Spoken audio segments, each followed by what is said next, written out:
Hello বন্ধুরা, প্রত্যেক দিনকার মতো আজও আমি একটা নতুন মজাদার গল্প নিয়ে চলে এসেছি। তো আজকের গল্পটার নাম হচ্ছে ছেঁড়া ধুতির মূল্য। খুব হাসি এবং মজাদার গল্প। তো একদিন সকালে ভিড় রাস্তায় এক উকিলের সাইকেলে লেগে ভবেশবাবুর ধুতি ছিঁড়ে যায়। তখন ভবেশবাবু সাথে সাথে উকিলের হাত ধরে সাইকেল থেকে তাকে টেনে নামালেন। নামিয়ে বললেন, আরে যাচ্ছেন কোথায় মশাই? আপনার সাইকেলে লেগে যে আমার ধুতিটা ছিঁড়ে গেল, আমার ধুতির মূল্যটা আপনি দিয়ে যান। উকিলবাবু ভবেশবাবুকে জিজ্ঞাসা করলেন, তা আপনার ধুতির মূল্য কত?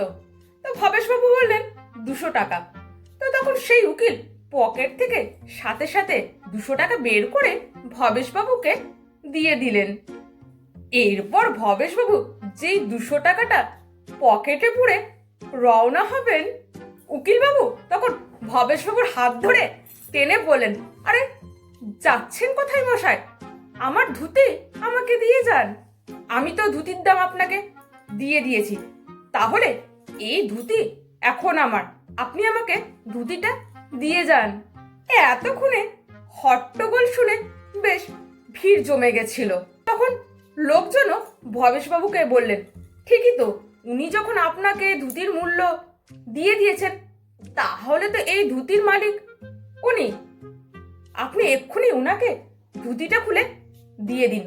তখন ভবেশবাবু বললেন, আচ্ছা, তো আমি যদি এখন উনাকে ধুতিটা খুলে দিয়ে দিই, তাহলে আমি কি এখন এই লোকজন ভরা রাস্তায় উলঙ্গ হয়ে বাড়ি যাব?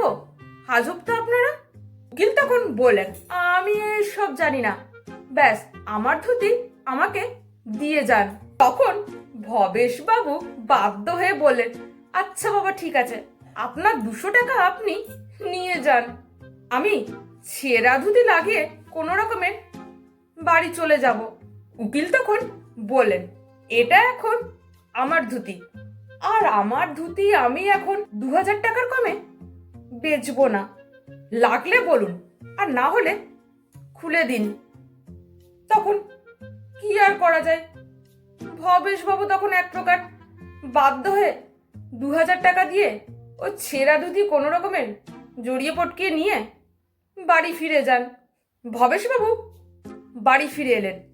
বাড়ি ফিরে এসে বউকে সব ব্যাপারটা জানালেন। ভবেশবাবু বউকে বললেন যে ওই লোকটা যে উকিল ছিল আমি বুঝতে পারিনি। তো বন্ধুরা, গল্পটা কেমন লাগলো? যদি ভালো লেগে থাকে অবশ্যই কিন্তু একটা লাইক দেবেন।